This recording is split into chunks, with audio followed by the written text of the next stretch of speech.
The Spy in the Elevator by Donald E. Westlake. When the elevator didn't come, that just made the day perfect. A broken egg yolk, a stuck zipper, a feedback in the aircon exhaust, the window sticking at full transparency. Well, I won't go through the whole sorry list. Suffice it to say that when the elevator didn't come, that put the roof on the city, as they say. It was just one of those days. Everybody gets them. Days when you're lucky and you make it to nightfall with no bones broken. But of all times for it to happen! For literally months I'd been building my courage up, and finally, just today, I had made up my mind to do it, to propose to Linda. I'd called her second thing this morning, right after the egg yolk, and invited myself down to her place. 10 o'clock, she'd said, smiling sweetly at me out of the phone. She knew why I wanted to talk to her, and when Linda said 10 o'clock, she meant 10 o'clock. Don't get me wrong. I don't mean that Linda's a perfectionist or harridan or anything like that. Far from it. But she does have a fixation on that one subject of punctuality. The result of her job, of course. She was an ore sled dispatcher. Ore sleds, being robots, were invariably punctual. If an ore sled didn't return on time, no one waited for it. They simply knew that it had been captured by some other project and had blown itself up. Well, of course, after working as an ore sled dispatcher for 3 years, Linda, quite naturally, was a bit obsessed. I remember one time, shortly after we'd started dating, when I arrived at her place 5 minutes late and found her having hysterics. She thought I'd been killed. She couldn't visualize anything less than that keeping me from arriving at the designated moment. When I told her what actually had happened, I'd broken a shoelace, she refused to speak to me for 4 days. And then the elevator didn't come. Until then, I'd managed somehow to keep the day's minor disasters from ruining my mood. Even while eating that horrible egg, I couldn't very well throw it away, broken yolk or no. It was my breakfast allotment, and I was hungry. And while hurriedly jury-rigging drapery across that gaspingly transparent window, 153 stories straight down to slag, I kept going over and over my prepared proposal speeches, trying to select the most effective one. I had a whimsical approach. "Honey, I see there's a nice little non-P apartment available up on 173. And I had a romantic approach. "Darling, I can't live without you at the moment. Temporarily, I'm madly in love with you. I want to share my life with you for a while. Will you be provisionally mine?" I even had a straightforward approach. "Linda, I'm going to be needing a wife for at least a year or two, and I can't think of anyone I would rather spend that time with than you." Actually, though I wouldn't even have admitted this to Linda, much less to anyone else, I loved her in more than a non-P way. But even if we both had been genetically desirable, neither of us were, I knew that Linda relished her freedom and independence too much to ever contract for any kind of marriage other than non-P, non-permanent, no progeny. So I rehearsed my various approaches, realizing that when the time came I would probably be so tongue-tied I'd be capable of no more than a blurted, "Will you marry me?" And I struggled with zippers and malfunctioning aircons, and I managed somehow to leave the apartment at 5 minutes to 10. Linda lived down on the 140th floor, 13 stories away. It never took more than 2 or 3 minutes to get to her place, so I was giving myself plenty of time. But then the elevator didn't come. I pushed the button, waited, and nothing happened. I couldn't understand it. The elevator had always arrived before, within 30 seconds of the button being pushed. This was a local stop, with an elevator that traveled between the 133rd floor and the 167th floor, where it was possible to make connections for either the next local or for the express. So it couldn't be more than 20 stories away. And this was a non-rush hour. I pushed the button again, and then I waited some more. I looked at my watch, and it was 3 minutes to 10. 2 minutes and no elevator. If it didn't arrive this instant, this second, I would be late. It didn't arrive. I vacillated, not knowing what to do next. Stay, hoping the elevator would come after all? Or hurry back to the apartment and call Linda to give her advance warning that I would be late? 10 more seconds, and still no elevator. I chose the second alternative, raced back down the hall, and thumbed my way into my apartment. I dialed Linda's number, and the screen lit up with white letters on black: Privacy Disconnection.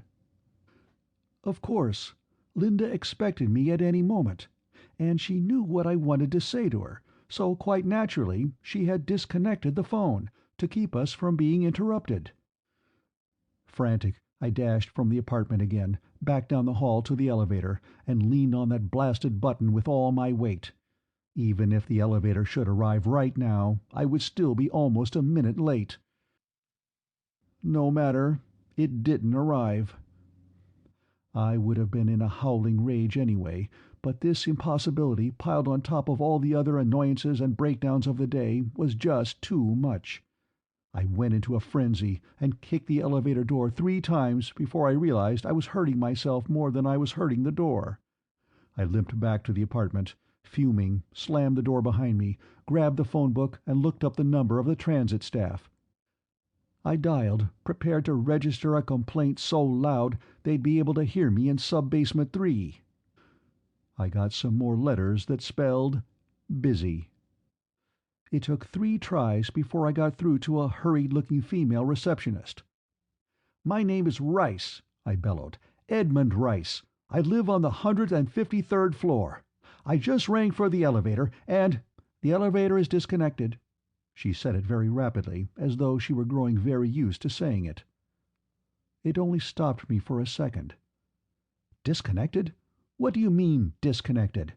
"Elevators don't get disconnected," I told her. "We will resume service as soon as possible," she rattled. My bellowing was bouncing off her like radiation off the Project 4 screen. I changed tactics. First I inhaled, making a production out of it, giving myself a chance to calm down a bit. And then I asked, as rationally as you could please, "Would you mind terribly telling me why the elevator is disconnected?" "I am sorry, sir, but that—" "Stop," I said.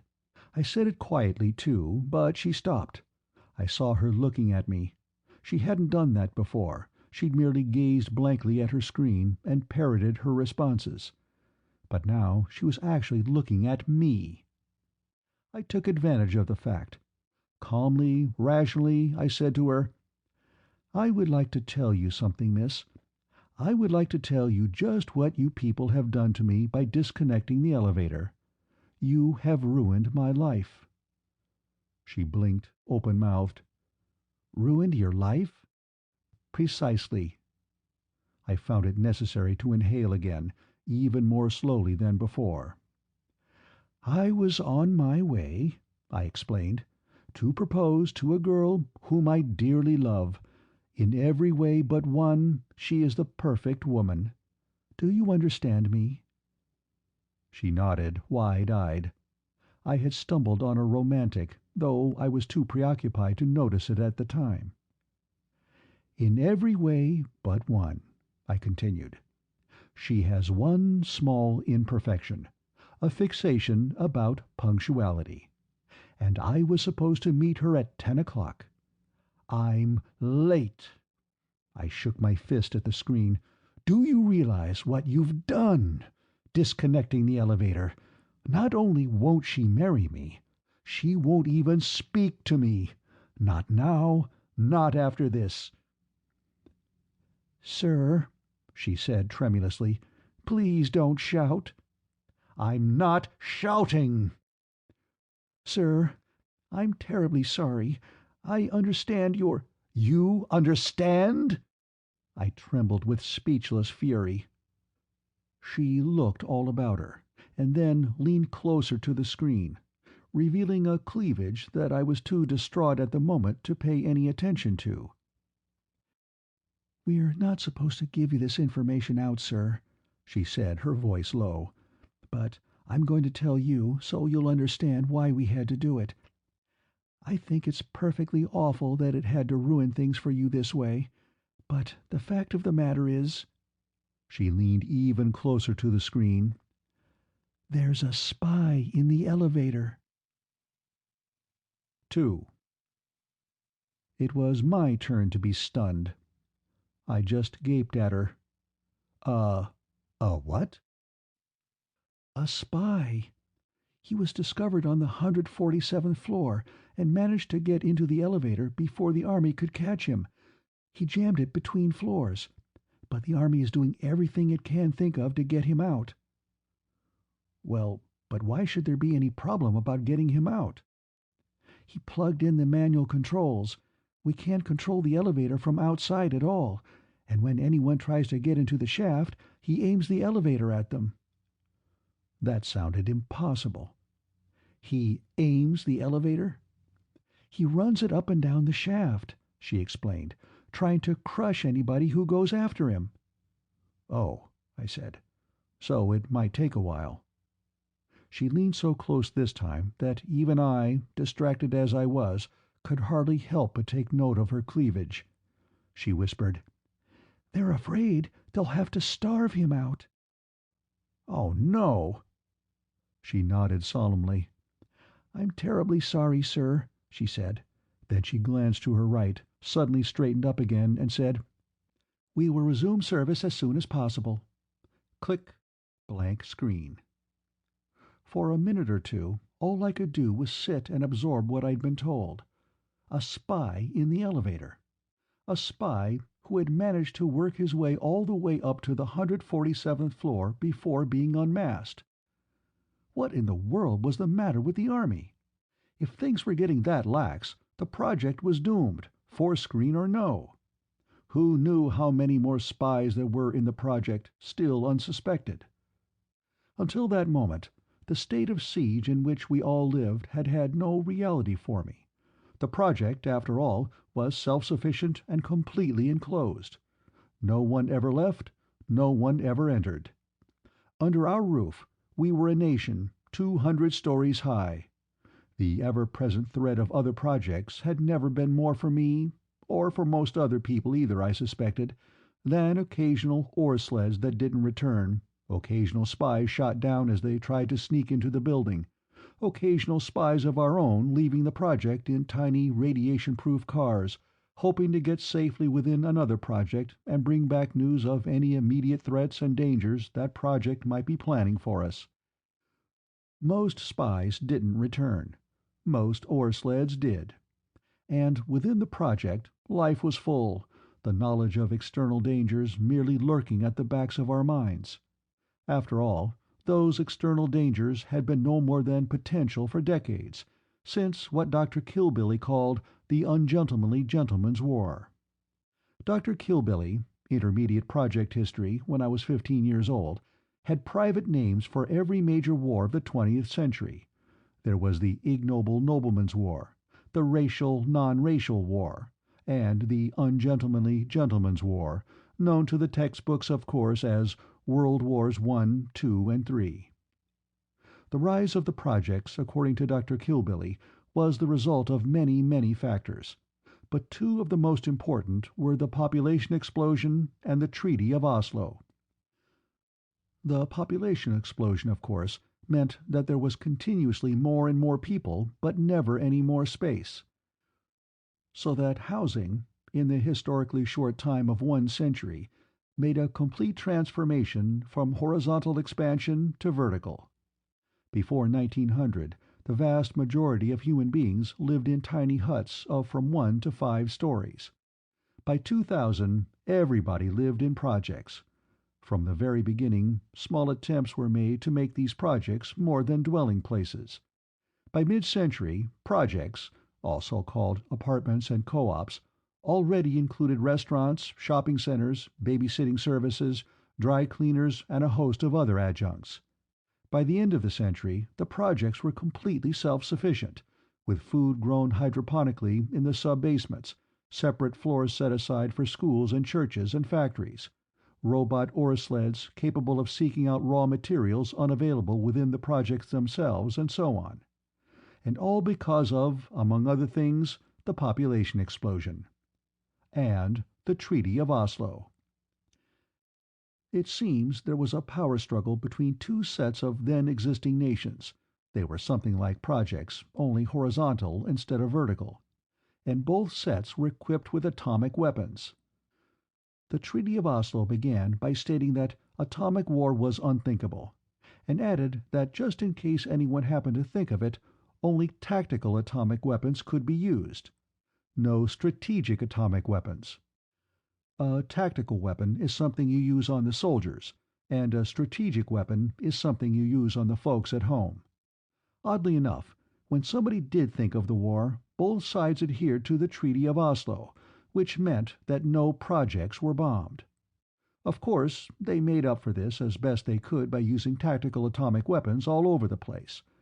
After the war, almost the whole world was quite dangerously radioactive, except for the projects, or at least those of them which had in time installed the force screens which had been invented on the very eve of battle, and which deflected radioactive particles. However, what with all the other treaties which were broken during the ungentlemanly gentlemen's war, by the time it was finished, nobody was quite sure any more who was on whose side. That project over there on the horizon might be an ally, and then again it might not. Since they weren't sure either, it was risky to expose yourself in order to ask. And so life went on, with little to remind us of the dangers lurking outside. The basic policy of eternal vigilance and instant preparedness was left to the Army. The rest of us simply lived our lives and let it go at that. But now there was a spy in the elevator. When I thought of how deeply he had penetrated our defenses, and of how many others there might be still penetrating, I shuddered. The walls were our safeguards only so long as all potential enemies were on the other side of them. I sat shaken, digesting this news, until suddenly I remembered Linda. I leaped to my feet, reading from my watch that it was now 10:15. I dashed once more from the apartment and down the hall to the elevator, praying that the spy had been captured by now and that Linda would agree with me that a spy in the elevator was good and sufficient reason for me to be late. He was still there. At least, the elevator was still out. I sagged against the wall, thinking dismal thoughts. Then I noticed the door to the right of the elevator. Through that door was the stairway. I hadn't paid any attention to it before. No one ever uses the stairs, except adventurous young boys playing cops and robbers, running up and down from landing to landing. I myself hadn't set foot on a flight of stairs since I was 12 years old. Actually, the whole idea of stairs was ridiculous. We had elevators, didn't we? Usually, I mean, when they didn't contain spies. So what was the use of stairs? Well, according to Dr. Kilbilly, a walking library of unnecessary information, the project had been built when there still had been such things as municipal governments, something to do with cities, which were more or less grouped projects. And the local municipal government had had on its books a fire ordinance, anachronistic even then, which required a complete set of stairs in every building constructed in the city. Ergo, the project had stairs, 3,200 of them. And now, after all these years, the stairs might prove useful after all. It was only 13 flights to Linda's floor. At 16 steps a flight, that meant 208 steps. Could I descend 208 steps for my true love? I could, if the door would open. It would, though reluctantly. Who knew how many years it had been since last this door had been opened? It squeaked and wailed and groaned, and finally opened halfway. I stepped through to the musty, dusty landing, took a deep breath, and started down. 8 steps and a landing, 8 steps and a floor. 8 steps and a landing, 8 steps and a floor. On the landing between 150 and 149 there was a smallish door. I paused, looking curiously at it, and saw that at one time letters had been painted on it. The letters had long since flaked away, but they left a lighter residue of dust than that which covered the rest of the door, and so the words could still be read, if with difficulty. I read them. They said, "Emergency entrance. Elevator shaft. Authorized personnel only. Keep locked." I frowned, wondering immediately why this door wasn't being firmly guarded by at least a platoon of army men. Half a dozen possible answers flashed through my mind. The more recent maps might simply have omitted this discarded and unnecessary door. It might be sealed shut on the other side. The army might have caught the spy already. Somebody in authority might simply have goofed. As I stood there, pondering these possibilities, the door opened and the spy came out, waving a gun. 3. He couldn't have been anyone else but the spy. The gun, in the first place, the fact that he looked harried and upset and terribly nervous in the second place, and, of course, the fact that he came from the elevator shaft. Looking back, I think he must have been just as startled as I when we came face to face like that.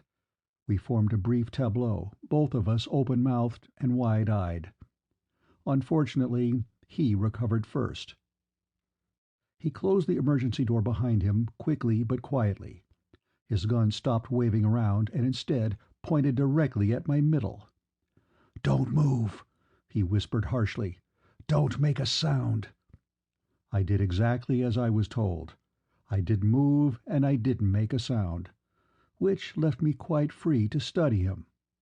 He was rather short, perhaps 3 inches shorter than me, with a bony, high cheek-boned face featuring deep-set eyes and a thin-lipped mouth. He wore gray slacks and shirt, with brown slippers on his feet. He looked exactly like a spy, which is to say that he didn't look like a spy. He looked overpoweringly ordinary. More than anything else, he reminded me of a rather taciturn milkman who used to make deliveries to my parents' apartment. His gaze darted this way and that. Then he motioned with his free hand at the descending stairs and whispered, "Where do they go?" I had to clear my throat before I could speak. "All the way down," I said. "Good," he said, just as we both heard a sudden raucous squealing from perhaps 4 flights down, a squealing which could be nothing but the opening of a hall door. It was followed by the heavy thud of ascending boots. The army. But if I had any visions of imminent rescue, the spy dashed them. He said, "Where do you live?" 153, I said. This was a desperate and dangerous man. I knew my only slim chance of safety lay in answering his questions promptly, cooperating with him until and unless I saw a chance to either escape or capture him. "All right," he whispered. "Go on." He prodded me with the gun. And so we went back up the stairs to 153, and stopped at the door. He stood close behind me, the gun pressed against my back, and grated in my ear, "I'll have this gun in my pocket. If you make one false move, I'll kill you. Now, we're going to your apartment. We're friends, just strolling along together. You got that?" I nodded. "All right, let's go." We went. I have never in my life seen that long hall quite so empty as it was right then. No one came out of any of the apartments. No one emerged from any of the branch halls. We walked to my apartment. I thumbed the door open, and we went inside. Once the door was closed behind us, he visibly relaxed, sagging against the door, his gun hand hanging limp at his side, a nervous smile playing across his lips. I looked at him, judging the distance between us, wondering if I could leap at him before he could bring the gun up again. But he must have read my intentions on my face. He straightened, shaking his head. He said, "Don't try it. I don't want to kill you. I don't want to kill anybody, but I will if I have to. We'll just wait here together until the hue and cry passes us. Then I'll tie you up so you won't be able to sick your army on me too soon, and I'll leave. If you don't try any silly heroics, nothing will happen to you." "You'll never get away," I told him. "The whole project is alerted." "You let me worry about that," he said. He licked his lips. "You got any Chico coffee?" "Yes." Make me a cup, and don't get any bright ideas about dousing me with boiling water." "I only have my day's allotment," I protested. "Just enough for 2 cups, lunch and dinner." "2 cups is fine," he said. "One for each of us." And now I had yet another grudge against this blasted spy. Which reminded me again of Linda. From the looks of things, I wasn't ever going to get to her place. By now she was probably in mourning for me, and might even have the sanitation staff searching for my remains. As I made the Chico, he asked me questions. My name first, and then, "What do you do for a living?" I thought fast. "I'm an ore sled dispatcher," I said. That was a lie, of course, but I'd heard enough about ore sled dispatching from Linda to be able to maintain the fiction should he question me further about it. Actually, I was a gymnast instructor. The subjects I taught included wrestling, judo, and karate, talents I would prefer to disclose to him in my own fashion when the time came. He was quiet for a moment. "What about radiation level on the ore sleds?" I had no idea what he was talking about, and admitted as such. "When they come back," he said, "how much radiation do they pick up? Don't you people ever test them?" "Of course not," I told him. I was on secure ground now, with Linda's information to guide me. "All radiation is cleared from the sleds and their cargo before they're brought into the building." "I know that," he said impatiently, "but don't you ever check them before deradiating them?" "No. Why should we?"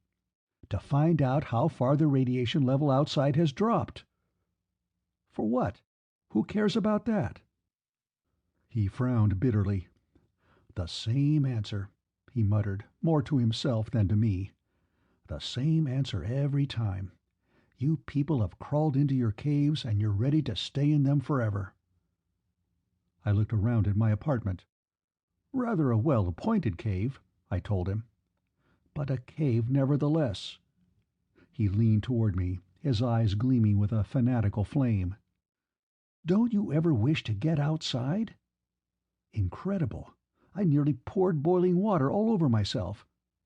"Outside? Of course not." "The same thing," he grumbled, "over and over again. Always the same stupidity. Listen, you. Do you realize how long it took man to get out of the caves? The long, slow, painful creep of progress for millennia before he ever made that first step from the cave?" "I have no idea," I told him. "I'll tell you this," he said belligerently. "A lot longer than it took for him to turn around and go right back into the cave again." He started pacing the floor, waving the gun around in an agitated fashion as he talked. "Is this the natural life of man? It is not. Is this even a desirable life for man? It is definitely not." He spun back to face me, pointing the gun at me again, but this time he pointed it as though it were a finger, not a gun. "Listen, you," he snapped. "Man was progressing. For all his stupidities and excesses, he was growing up. His dreams were getting bigger and grander and better all the time. He was planning to tackle space.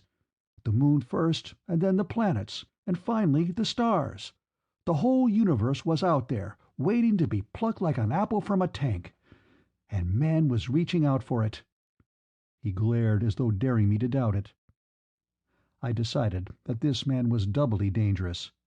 Not only was he a spy, he was also a lunatic. So I had 2 reasons for humoring him. I nodded politely. "So, what happened?" he demanded, and immediately answered himself. "I'll tell you what happened. Just as he was about to make that first giant step, man got a hot foot. That's all it was, just a little hot foot. So what did man do? I'll tell you what he did. He turned around and he ran all the way back to the cave he started from, his tail between his legs.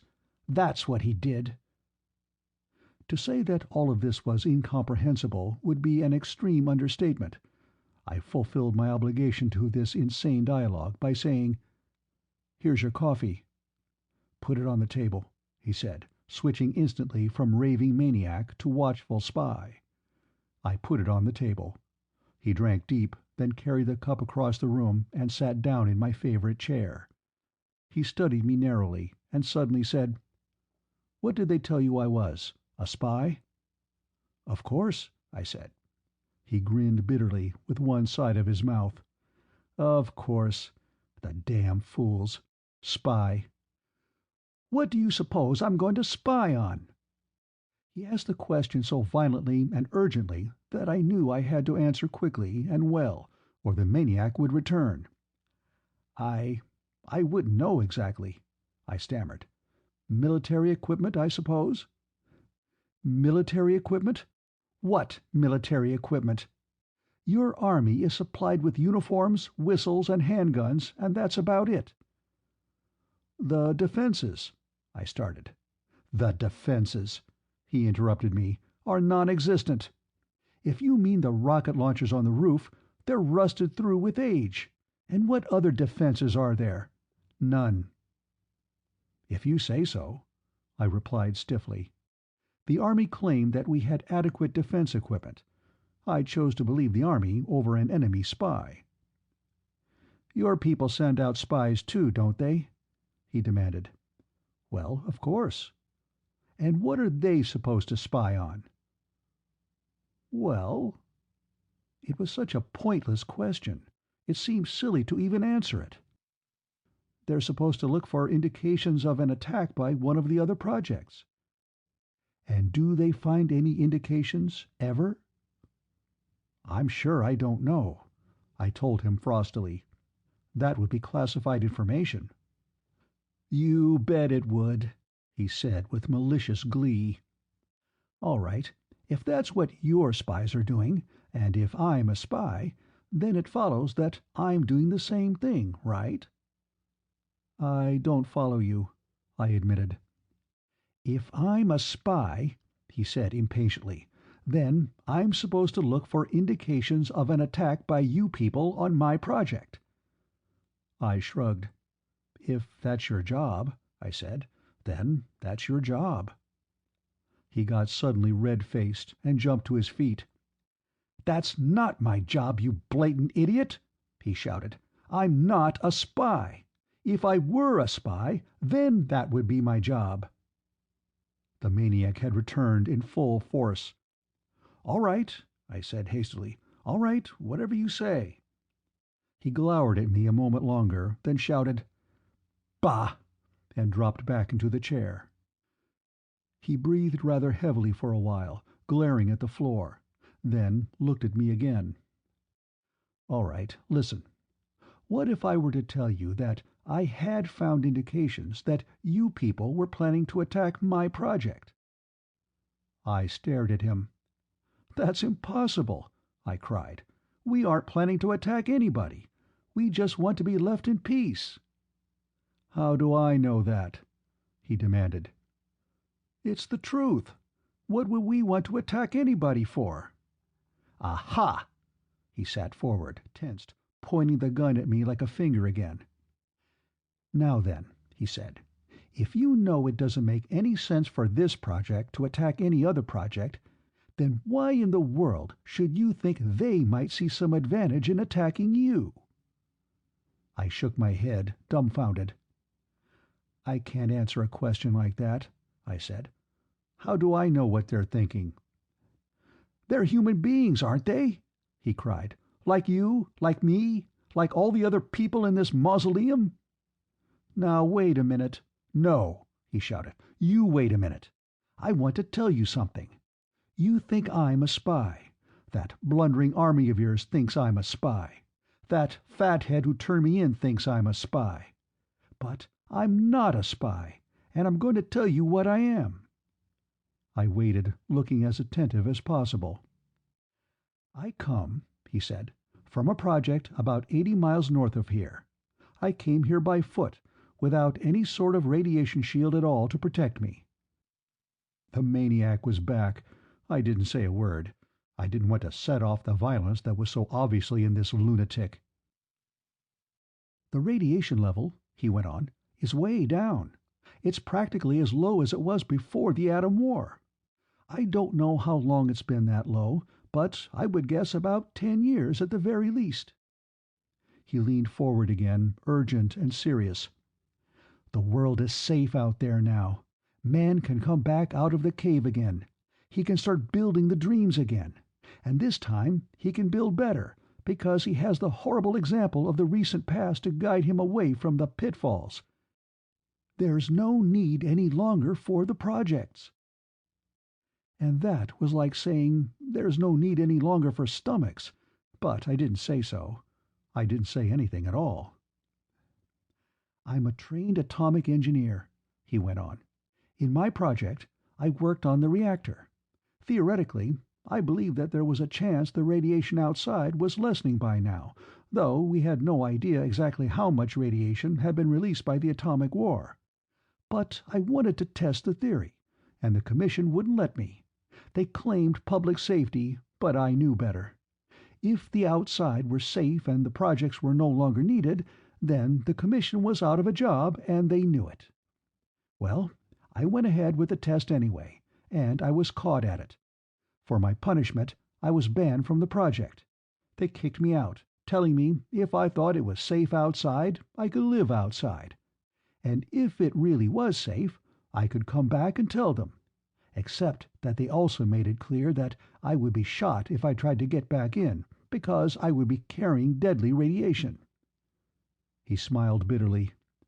They had it all their own way, he said. But it is safe out there. I'm living proof of it. I lived outside for 5 months. And gradually I realized I had to tell others. I had to spread the word that man could have his world back. I didn't dare try to get back into my own project. I would have been recognized and shot before I could say a word. So I came here. He paused to finish the cup of Chico that I should have had with lunch. I knew better, he continued, than to simply walk into the building and announce that I came from outside. Man has an instinctive distrust for strangers anyway.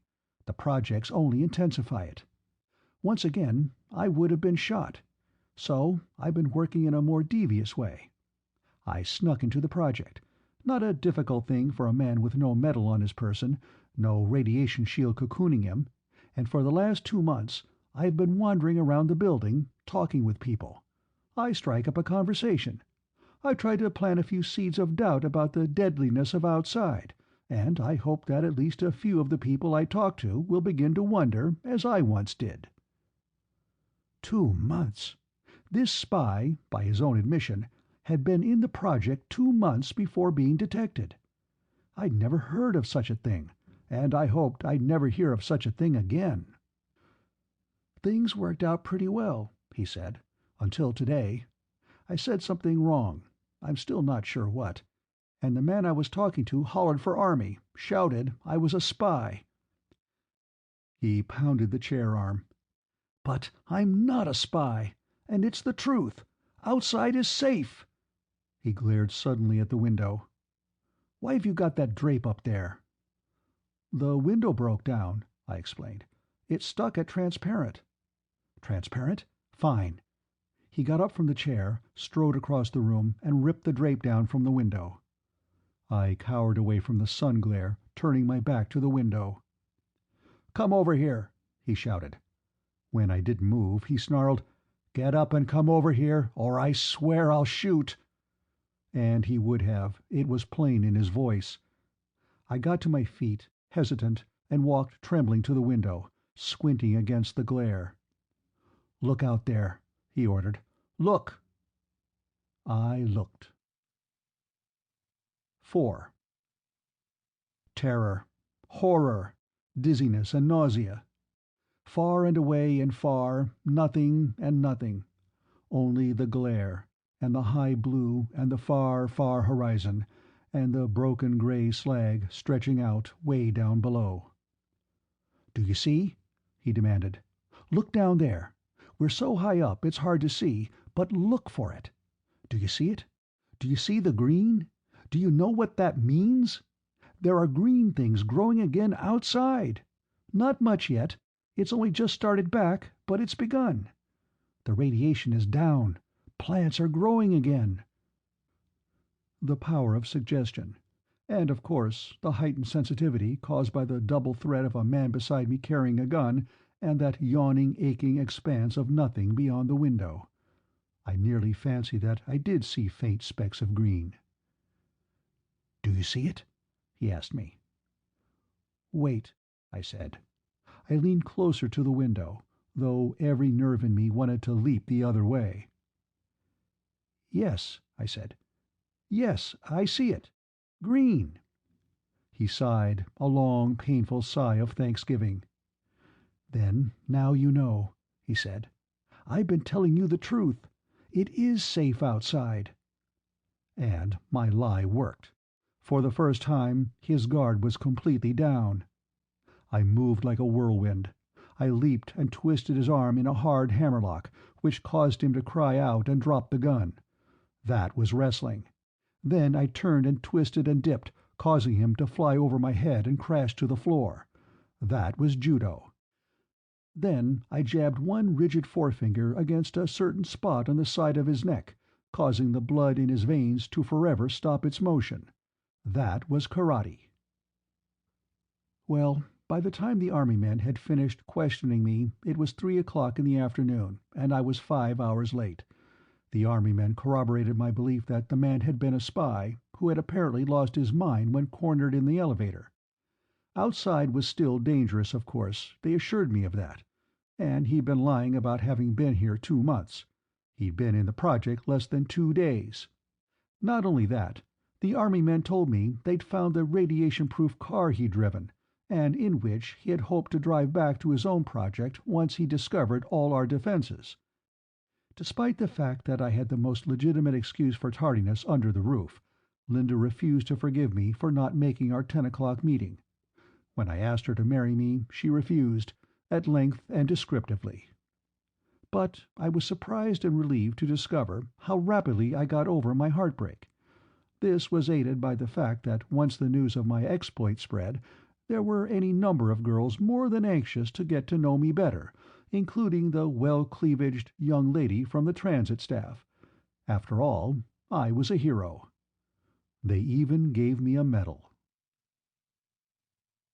The end of The Spy in the Elevator by Ronald E. Westlake.